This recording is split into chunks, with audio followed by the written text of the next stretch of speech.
In this video, I'm going to show you how we can add accent marks in Google Docs.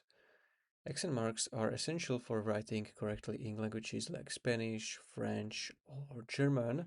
So in order to add those accent marks, what you have to do, you want to click anywhere you want to place your accent mark, or you can basically select the letter which you want to replace by the accent mark.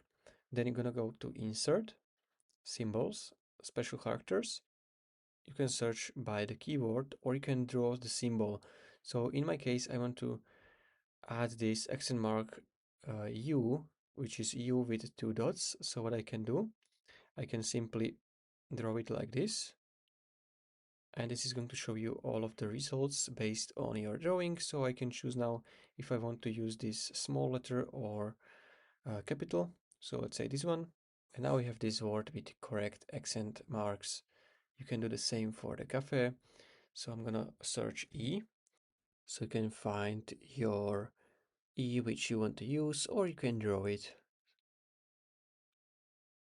In my case, I'm looking for this one. So I'm gonna replace it, and you can do that with any accent mark you want.